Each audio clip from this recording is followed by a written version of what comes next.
नमस्कार, मैं हूं मनोज मानस। हमारे स्पेशल बुलेटिन में आपका स्वागत है। सबसे पहले हम बात करेंगे आवारा कुत्तों पर सुप्रीम कोर्ट सख्त, मौतों पर चिंता। सुप्रीम कोर्ट में बुधवार को आवारा कुत्तों से जुड़े मामले पर सुनवाई हुई।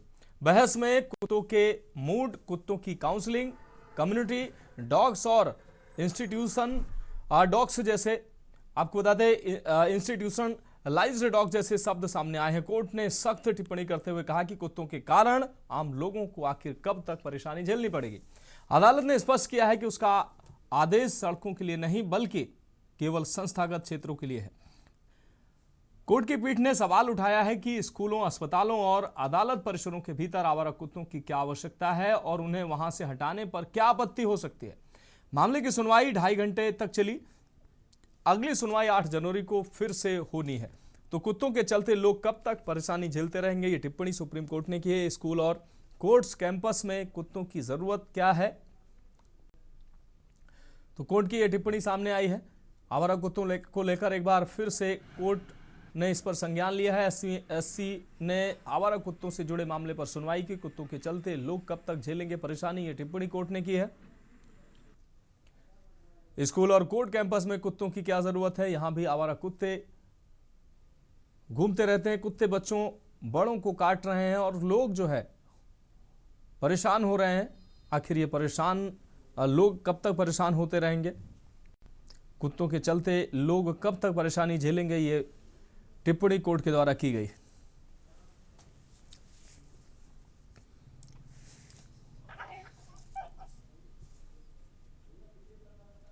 और इस खबर पर अधिक जानकारी के लिए विशेष संवाददाता अखिलेश जी हमारे साथ जुड़ चुके हैं। अखिलेश जी, कुत्तों के चलते लोग परेशानी झेल रहे हैं, इसको लेकर सुप्रीम कोर्ट में आज सुनवाई हुई। कोर्ट ने कहा स्कूल और कोर्ट कैंपस में कुत्तों की क्या जरूरत है, कुत्ते बच्चे बड़ों को काट रहे हैं और लोग मर रहे हैं, कब तक लोग ऐसे परेशानी झेलेंगे, इसको लेकर टिप्पणी की। क्या कुछ अहम जानकारी निकलकर सामने आ रही? देखिए, सुप्रीम कोर्ट में आज जब सुनवाई शुरू हुई तो आवारा कुत्तों को लेकर करीब 2 घंटे तक चली सुनवाई के दौरान सुप्रीम कोर्ट ने साफ तौर पर कहा कि आवारा कुत्तों को ऐसे खुले स्थान पर जहां आम नागरिकों की, आम लोगों की और सार्वजनिक तौर पर वैसे जहां लोग नहीं जाते हैं, ऐसे स्थानों को अगर छोड़ दिया जाए तो जो कार्यस्थल के स्थान है, जहां पर लोगों की गहमा गहमी रहती है, जहां लोगों को सार्वजनिक तौर पर ज्यादा आना जाना रहता है, इसमें खासकर महिलाएं और बच्चे जिनको जाना रहता है, उनके अंदर कुत्तों का भय ज्यादा रहता है और खासकर कई बार इन लोगों को और इनमें खासकर बच्चों को ये चपेट में अपनी लेते हैं।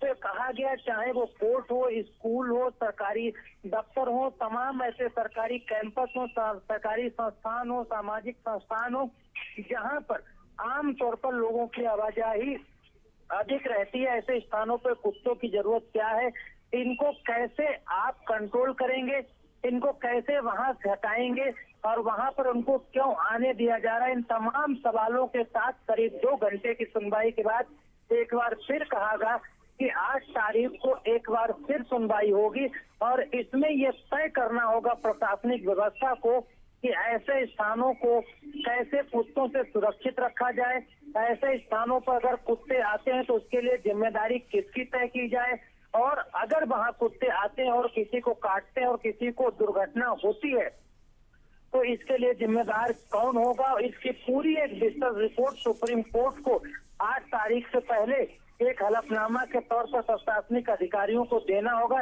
यानी कहा जा सकता है कि देश भर की जो राज्य सरकारें हैं उनको इस पर कहना होगा, अपना जवाब देना होगा। उसके बाद 8 तारीख को एक बार फिर सुनवाई होगी तो कहा जा सकता है कि 8 तारीख में बहुत कुछ साफ हो जाएगा कि हमारा कुत्तों पर सुप्रीम कोर्ट का रुख क्या है और आदेश क्या आता है। मनोज। हाँ बिल्कुल अखिलेश जी, इस तमाम जानकारी के लिए आपका बहुत शुक्रिया। आप हमारे साथ बने रहिए, आगे भी हम आपसे अपडेट लेंगे। तो आवारा कुत्तों पर सुप्रीम कोर्ट में सुनवाई हुई। सुप्रीम कोर्ट ने आवारा कुत्ते से जुड़े मामले पर सुनवाई करते हुए कोर्ट ने कहा कि कुत्तों से लोग परेशान हो रहे हैं, आखिर लोग परेशानी कब तक झेलेंगे। स्कूल, कोर्ट और कोर्ट कैंपस में आखिर कुत्तों की क्या जरूरत है, यहाँ भी आवारा कुत्ते घूमते रहते हैं, लोग मर रहे हैं, कुत्ते बच्चों बड़ों को काट रहे हैं।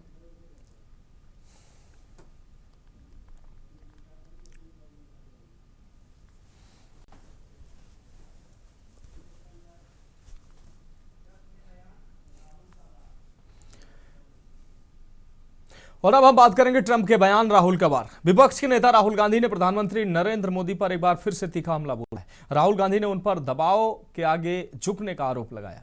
आपको बता दें कि राहुल गांधी की यह टिप्पणी अमेरिका के राष्ट्रपति डोनाल्ड ट्रंप के बयान के एक दिन बाद सामने आई।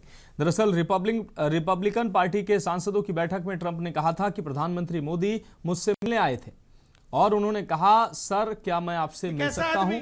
ट्रंप ने भारत पर लगाए गए भारी टैरिफ का भी जिक्र किया। उन्होंने कहा था कि भारत अभी बहुत ज्यादा टैरिफ चुका रहा है और उसने रूसी तेल की खरीद काफी हद तक कम कर दी है।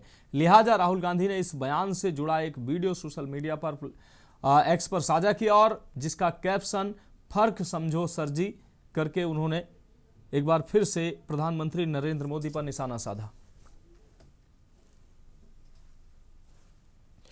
तो टैरिफ को लेकर जिस तरीके से 15 साल जेल में काटे, ट्रंप ने कहता है 56 इंच की छाती है, मगर डोनाल्ड ट्रंप का एक फोन लगता है और पूरी की पूरी हवा निकल जाती है प्रधानमंत्री की। ये सच्चाई है। अब डोनाल्ड ट्रंप बोल रहा है, पूरा हिंदुस्तान बोल रहा है, हिंदुस्तान के युवा मजाक उड़ा रहे हैं, ये कैसा आदमी है, एक फोन कॉल से डर जाता है। और आप देखिए हमारे नेताओं को, देखिए गांधी जी को कितनी फोन कॉल आई अंग्रेजों से, 15 साल जेल में रहे, कहते हैं मैं नहीं सुनूंगा तुम्हारी बात। जवाहरलाल नेहरू, इंदिरा गांधी, ये लोग डरते नहीं थे। ये लोग जनता से नहीं कहते कि 56 इंच की छाती है।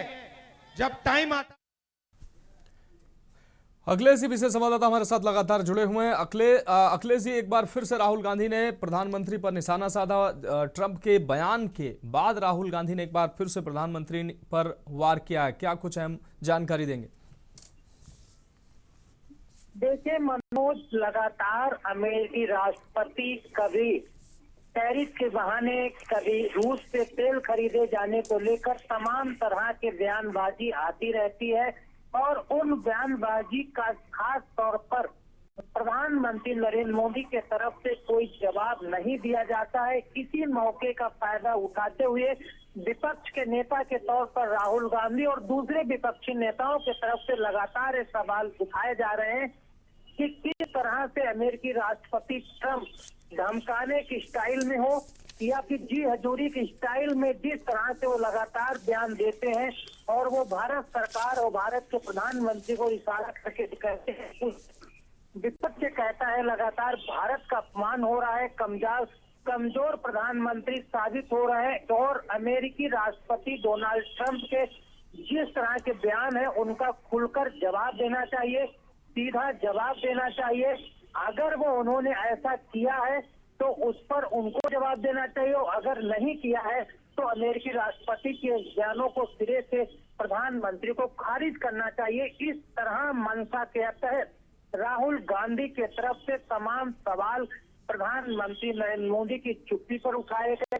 अमेरिकी राष्ट्रपति डोनाल्ड ट्रंप के तरफ से जो लगातार टैरिफ से लेकर रूस से तेल खरीदने को लेकर जो लगातार बयान दिए जा रहे हैं और भारत सरकार पर दबाव बनाने के साथ साथ प्रधानमंत्री नरेंद्र मोदी का भी नाम ले रहे हैं। यहाँ तक उन्होंने कह दिया कि प्रधानमंत्री ने रिक्वेस्ट की कि हमसे मिलने के लिए, तो हमने उनको मिलने का समय दिया।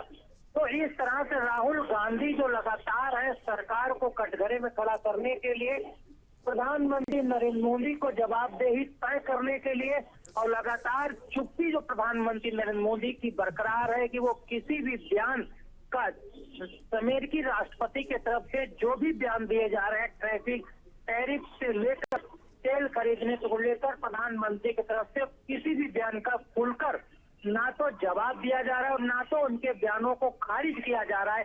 इन्हीं सवालों को उठाते हुए राहुल गांधी ने कहा कि आखिरकार ऐसी कौन सी वजह है, ऐसी कौन सी कमजोरी है, ऐसी क्या बात है जिसकी वजह से अमेरिकी सरकार के, अमेरिकी राष्ट्रपति के जो जवाब आते हैं, जो बयान आते हैं, उनका जवाब भारत सरकार की तरफ से प्रधानमंत्री क्यों नहीं देते हैं।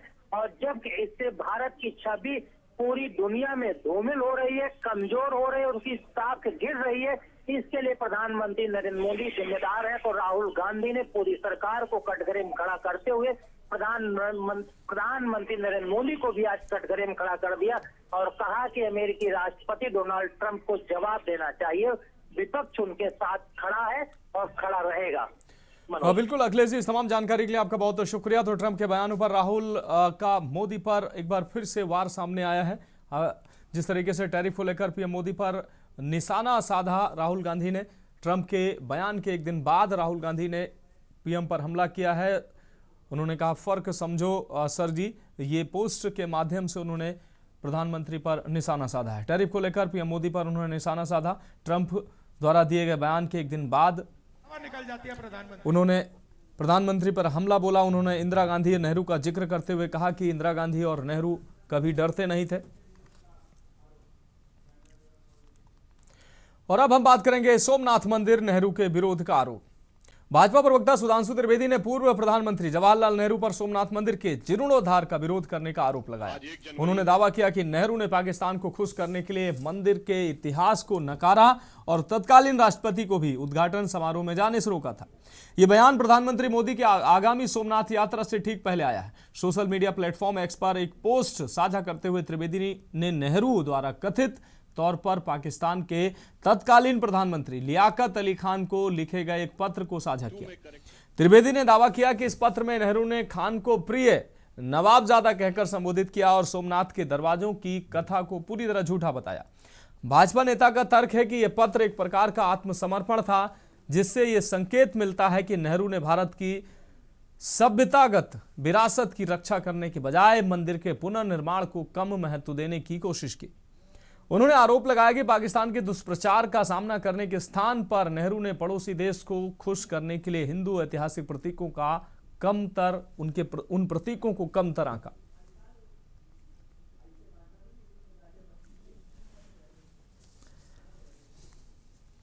मित्रों, आज 1 जनवरी है। मैं आज आप सबको बधाई देना चाहता हूं कि रोमन गॉड जैनुस के नाम पर रोमन किंग न्यूमा मेम्फिलिस के द्वारा मूलतः प्रतिपादित, जूलियस सीजर के द्वारा started, pope Gregory the 13th के द्वारा 1582 में करेक्टेड और अंग्रेजों द्वारा 1752 में अंगीकृत इस अंग्रेजी नववर्ष के प्रथम दिन की आप सभी को बधाई।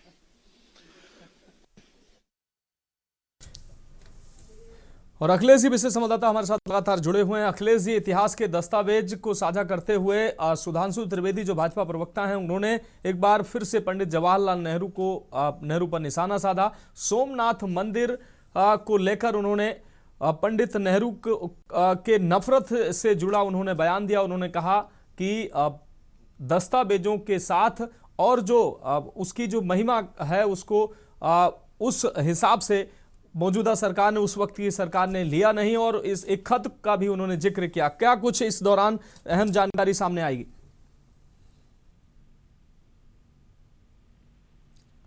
अखिलेश जी,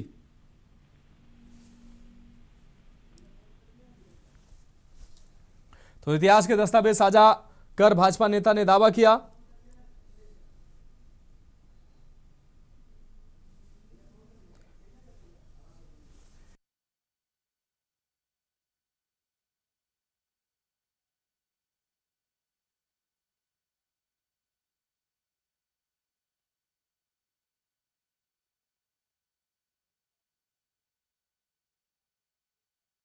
पंडित नेहरू को थी नफरत थी, ये बात उन्होंने कही। इतिहास के दस्तावेज साझा कर भाजपा ने एक बार फिर से दावा किया। भाजपा नेता सुधांशु त्रिवेदी ने नेहरू पर निशाना साधा। नेहरू पर सोमनाथ मंदिर को लेकर बीजेपी ने एक बार फिर से हमला किया है। बीजेपी नेता सुधांशु त्रिवेदी ने एक खत का जिक्र करते हुए इतिहास के दस्तावेज साझा किए। अखिलेश जी विशेष संवाददाता हमारे साथ जुड़े हुए हैं। अखिलेश जी, सोमनाथ मंदिर को लेकर बीजेपी नेता सुधांशु त्रिवेदी ने एक बार फिर से नेहरू पर निशाना साधा। उन्होंने कहा कि सोमनाथ मंदिर से नेहरू को नफरत थी। क्या कुछ अहम जानकारी देंगे? देखिए मनोज, आजकल सत्ता पक्ष और विपक्ष, चाहे कांग्रेस हो या फिर बीजेपी, दोनों एक दूसरे को अंतरराष्ट्रीय स्तर पर घेरने में लगे हुए हैं। जहां अमेरिकी राष्ट्रपति डोनाल्ड ट्रंप को लेकर कांग्रेस की तरफ से राहुल गांधी ने बीजेपी और प्रधानमंत्री नरेंद्र मोदी को कटघरे में खड़ा किया, तो वहीं बीजेपी के प्रवक्ता सुधांशु त्रिवेदी की तरफ से भी कांग्रेस के तत्कालीन सरकार के मुखिया रहे पंडित जवाहरलाल नेहरू के उस पत्र का खुलासा करते हुए एक हवाला दिया। और ये ऐसे समय में सोमनाथ मंदिर का जिक्र किया जा रहा है कि जब प्रधानमंत्री नरेंद्र मोदी गुजरात के दौरे पर जाने वाले हैं और उस दौरान वो सोमनाथ मंदिर भी जाएंगे। और सोमनाथ मंदिर के जाने से पहले पंडित नेहरू के लिखे हुए पत्र का हवाला देकर भाजपा प्रवक्ता सुधांशु त्रिवेदी की तरफ से कहा गया कि पंडित नेहरू ने उस जमाने में एक पत्र लिखा था पाकिस्तान के प्रधानमंत्री लियाकत अली को, और उसमें जो सोमनाथ मंदिर की धरोहर है, जो सोमनाथ मंदिर का हिंदू इतिहास है, उन तमाम चीजों को नकारते हुए उन्होंने पाकिस्तान को पत्र लिखा था। उस पत्र का हवाला देकर कहा कि ऐसे समय में खुद भी उस कार्यक्रम में नहीं गए तो ना ही उस समय के तत्कालीन राष्ट्रपति को भी जाने दिया था पंडित नेहरू की तरफ से। तो कहा जा सकता है कि इस समय आरोप और प्रत्यारोप का दौर जारी है, जहां कांग्रेस अमेरिका को लेकर राहुल गांधी प्रधानमंत्री नरेंद्र मोदी को कटघरे में खड़ा कर रहे हैं, तो वहीं सुधांशु त्रिवेदी भाजपा प्रवक्ता सोमनाथ मंदिर के हवाले से पाकिस्तान के जरिए कांग्रेस को कटघरे में खड़ा कर रहे हैं। बिल्कुल अखिलेश जी, इस तमाम जानकारी के लिए आपका बहुत शुक्रिया। तो इतिहास के दस्तावेज साझा कर भाजपा नेता सुधांशु त्रिवेदी ने नेहरू पर निशाना साधा।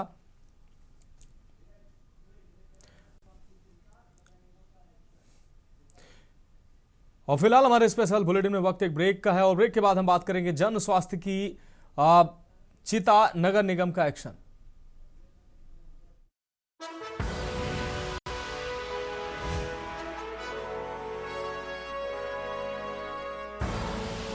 आप देख रहे हैं के न्यूज, खबरों का। ब्रेक के बाद हमारे स्पेशल बुलेटिन में एक बार फिर से आपका स्वागत है। हम बात कर रहे हैं जन स्वास्थ्य की चिंता नगर निगम का एक्शन।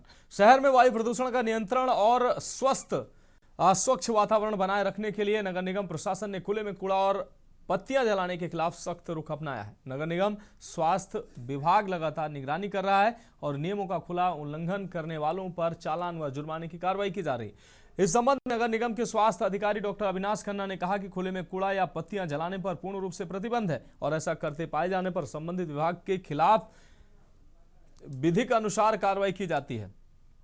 उन्होंने बताया कि नियमों की अनदेखी करने पर नगर निगम के कुछ सफाई कर्मियों और दुकानदारों पर भी चालानी कार्रवाई की गई है। इतना ही नहीं, हाल ही में वेलम गर्ल्स स्कूल पर भी खुले में कचरा जलाने के मामले में 10,000 रुपए की जो है जुर्माना उस पर लगाया गया। नगर निगम ने नागरिकों से अपील की है कि वह नियमों का पालन करें और शहर को प्रदूषण मुक्त बनाए रखने में सहयोग करें। खुले में कूड़ा पत्तियां ये सब जलाने पे जो है पूर्णतः पाबंदी है। यदि कोई ऐसा करता हुआ पाया जाता है तो उस पर जो है विधि के अनुसार जो है कार्रवाई की जाती है, जिसमें हमारे कई सफाई कर्मियों पे भी चालान किए हैं, दुकानदारों पे भी चालान किए हैं और वेलम गर्ल्स स्कूल पे भी पिछले दिनों 10,000 रुपए की शास्ति आरोपित की गई है। और अब हम बात करेंगे बुलडोजर एक्शन। छावनी बना तुर्कमान गेट। दिल्ली के तुर्कमान गेट स्थित फैज इलाही मस्जिद के पास अतिक्रमण पर एमसीडी की बुलडोजर कार्रवाई की गई है। एमसीडी ने दिल्ली हाईकोर्ट के निर्देशों पर अतिक्रमण हटाने का अभियान चलाया है। देर रात हुई कार्रवाई का स्थानीय लोगों ने विरोध किया। विरोध को देखते हुए देखते ही भीड़ आक्रोशित हो गई। भीड़ ने पुलिस और कार्रवाई कर रही टीम पर पथराव भी किया। कार्रवाई के दौरान दिल्ली नगर निगम एमसीडी के 50 से अधिक अधिकारी, सैकड़ों पुलिसकर्मी मौजूद थे। इस कार्रवाई के लिए 32 जेसीबी मशीनें और 4 पोकलेन मशीनें लगाई गई थी। मंगलवार बुधवार की मध्य रात्रि में चलाए गए अतिक्रमण हटाओ अभियान का मुख्य लक्ष्य एक बैंक्वेट हॉल और एक डिस्पेंसरी को हटाना था, जिन्हें उच्च न्यायालय ने अवैध निर्माण घोषित किया था।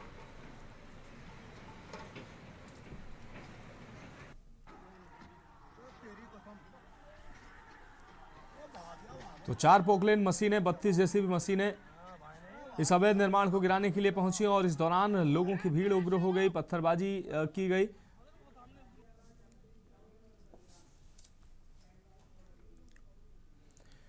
और अब हम बात करेंगे गाजियाबाद डंपिंग ग्राउंड पर संग्राम। गाजियाबाद लोनी के मीरपुर हिंदू गांव में नगर पालिका द्वारा बनाए जा रहे डंपिंग ग्राउंड का विवाद अब हिंसक मोड़ ले चुका है। पिछले 2 दिनों से डंपिंग ग्राउंड स्थल पर धरना दे रहे स्थानीय ग्रामीणों और किसानों को आज भारी पुलिस बल ने जबरन मौके से खदेड़ दिया। पुलिस की इस कार्रवाई के बाद ग्रामीणों में प्रशासन और स्थानीय जनप्रतिनिधियों के खिलाफ भारी रोष है। मीरपुर हिंदू गांव में प्रस्तावित डंपिंग ग्राउंड का निर्माण शुरू से ही लोगों के विरोध का सामना करता रहा है। ग्रामीणों का तर्क है कि डंपिंग ग्राउंड बनने से क्षेत्र में गंदगी, बीमारियां और प्रदूषण फैलेगा। पिछले 48 घंटों से चल रहे शांतिपूर्ण धरने को समाप्त करने के लिए आज पुलिस बल ने बल प्रयोग किया और धरना स्थल को खाली करा दिया। इस विरोध प्रदर्शन ने राजनीतिक रंग तब ले लिया जब 2 दिन पहले ग्रामीणों का एक बड़ा समूह लोनी विधायक नंदकिशोर गुर्जर के आवास पर पहुंचा था। वहां ग्रामीणों ने साफ लहजे में चेतावनी दी कि यदि गांव में डंपिंग ग्राउंड बनाया गया तो भाजपा के किसी भी नेता को गांव में प्रवेश करने नहीं दिया जाएगा। इस चेतावनी का वीडियो सोशल मीडिया पर जमकर वायरल हो रहा है, जिसने प्रशासन की चिंताएं बढ़ा दी हैं। नगर पालिका लोनी का कहना है कि शहर की साफ सफाई के लिए डंपिंग ग्राउंड अनिवार्य है, जबकि ग्रामीणों का कहना है कि वे किसी भी कीमत पर अपने गाँव की जमीन को कचरा घर नहीं बनने देंगे। आज की पुलिसिया कार्रवाई के बाद ग्रामीणों ने एकजुट होकर आगे की रणनीति बनाने का निर्णय लिया।